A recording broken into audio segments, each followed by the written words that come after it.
Let me take this question from Laura Meach, please. Laura Meach. With the majority of the NHS trusts in Scotland in financial difficulties, would the panel increase taxes to safeguard the future of the NHS in Scotland? That's very clear, and of course it's true of the whole UK, really, that there are problems and financial difficulties everywhere. What would you do about it? Willie Rennie. I think there is a desperate need for proper investment in the NHS. There is no doubt about that. We need to make sure we pass on all the budget consequentials of the protected NHS budget within England. We need to make sure that happens, to make sure we deal with the real crisis we've got in GP recruitment. Mental health services that are often neglected in this country need a proper boost, and we also need to invest in social care. But we have a commitment to increase taxes, because unlike John, who's been arguing for powers for 80 years and is now not going to use them, we're going to propose an increase in income tax for education, because John's government is butchering the education system. He's cutting 152,000 places from our colleges. We're talking about NHS. Yeah, I don't know whether you heard the question. It's about the NHS, not about education. But you have to stick to the agenda the audience creates here. You can't just go off on a point that you want to talk about. But the point also, David, was about increasing taxes. And I am in favour of increasing taxes to invest in public services, because I think that's absolutely the right thing to do. Well, I've already set out what we want to do with the NHS, but what we're proposing specifically, and this is why I deviated from your strict criteria, is because we are in favour of increasing investment in education, because John's government has butchered the education system. Jenny Mara.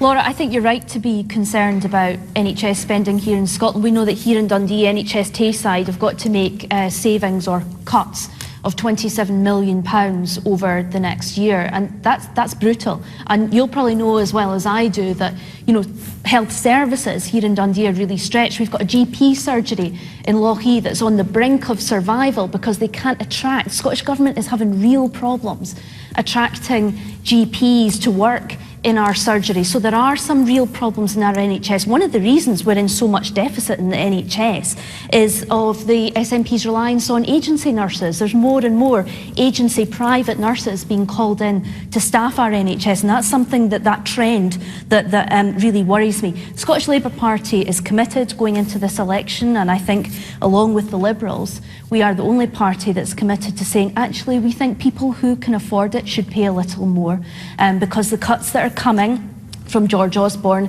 and from John Swinney, you know, the council cuts in Dundee, 200 people, council workers are losing their jobs in this city because of these council cuts. So we're saying quite clearly that we would put a penny on income tax, and that people who can afford it should pay that little bit more to deliver the public services that you need. For spending on the NHS or for spending on education? Well, we've said that the health budget would be protected, completely protected, and to be fair, the Scottish Government have done that as well, although I think there are other problems in the health service. But we're saying that that money, to go back to the other question, should be invested in education and training, because our economy badly needs it. So you'd be happy to see Scotland have a different income tax rate from the rest of the UK? Yes, well, you'd win votes on that? Well, yes, we think we will. We think people are recognise the problems across this country in public services, and those who can afford it are prepared to pay that little bit more. Tim Stanley.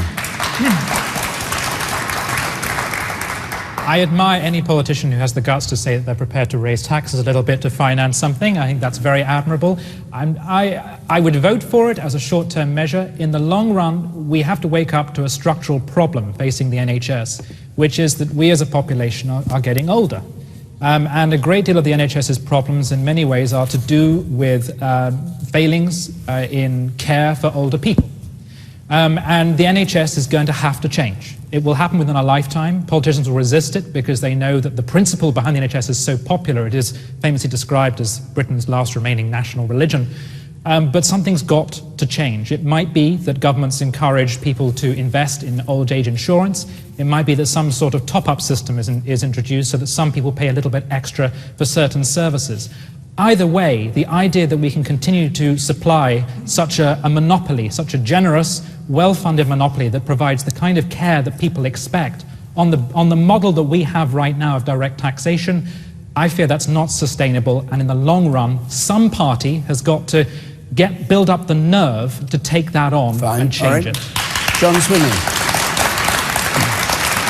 Is it the SNP that will have the nerve to do what Tim's suggesting? Well, let me say that what the SNP is doing, and we have responsibility for these things and we take it seriously. The health budget in Scotland is now £13 billion. It has never been as high as that at any point in history in the past.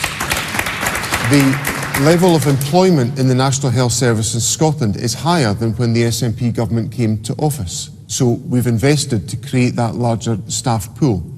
Now, the choice that I took in the budget, and it was my decision, was not to use the power available to me to increase taxation. And the reason was not, Jenny says it's because people who can afford to pay it would have to pay more. It's people on £11,000.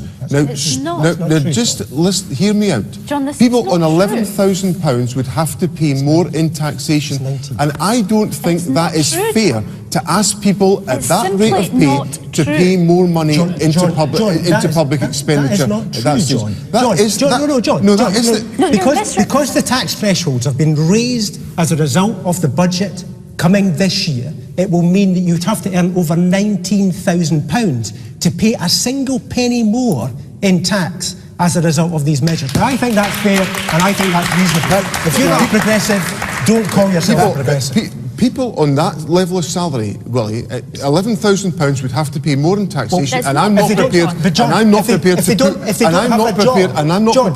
have a job as a result of your cuts, it doesn't matter because they won't be paying any tax anyway. But there's plenty of people. But there are plenty of people at that level of salary who will have jobs and who would have to pay the tax that you want to pay. Not if you carry on your route. The key thing is briefly, John. The key thing is to shift, is to put investment in to shift the balance of care.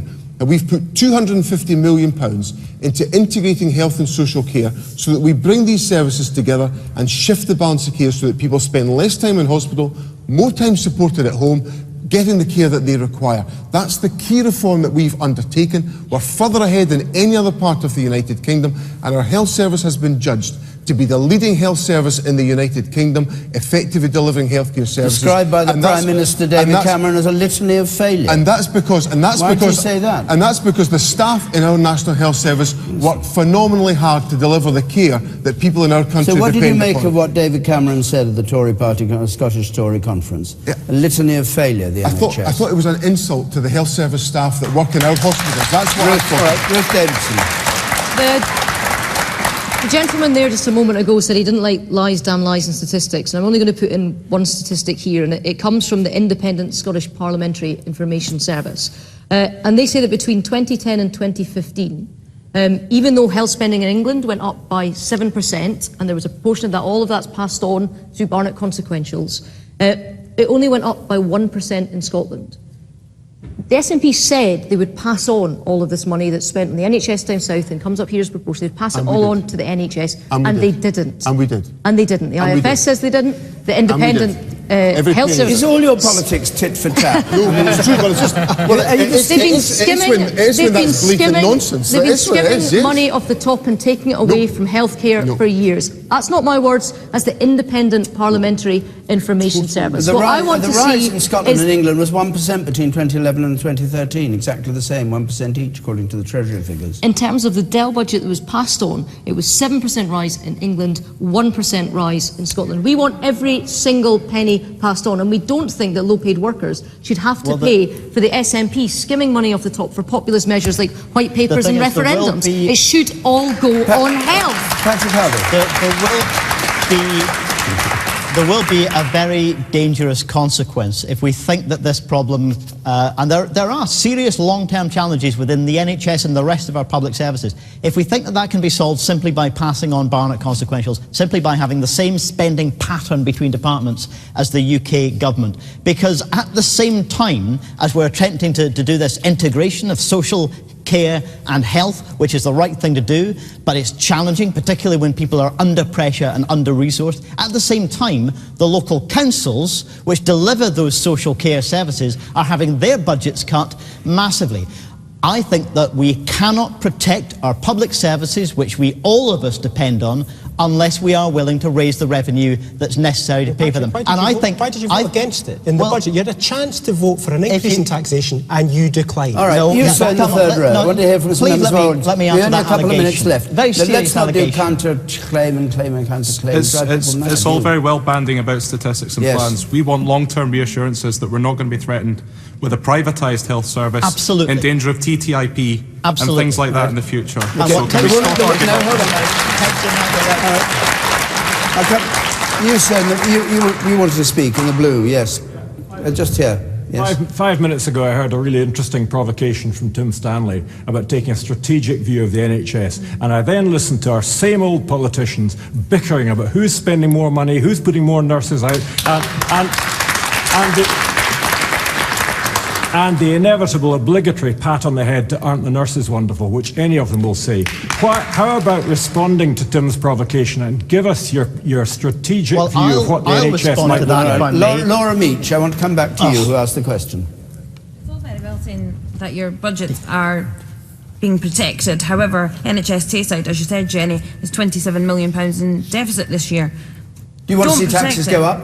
I don't particularly want to see taxes go up, but something has to be done. Absolutely. All right, Patrick Harvey, you was... Listen, I was a wee bit disappointed with where they there, because the Liberal Democrats, the Greens and the Labour Party in the most recent Scottish budget all propose ways of raising taxes more fairly from those who can afford to pay. We propose different ways of doing it, and it's perfectly legitimate to have that debate about different ways of doing it. We think it can be done most appropriately at a local level, because we're talking about local services 9 times out of 10 that are under the most pressure. But look, if we want a provocation about wouldn't it be great if those who can afford to pay more get to buy extra services on top of the NHS, I would reject that absolutely. I don't think we can afford to surrender the principle that we are all of us collectively better off if we pay for our health care on that collective basis. And frankly, I can afford to pay a bit more tax, an MSP or an MP can afford to pay a bit more tax. The people who are sitting on property wealth that's even more unfairly distributed than income in Scotland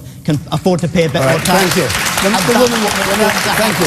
And one last point, the woman there in the striped shirt, yes.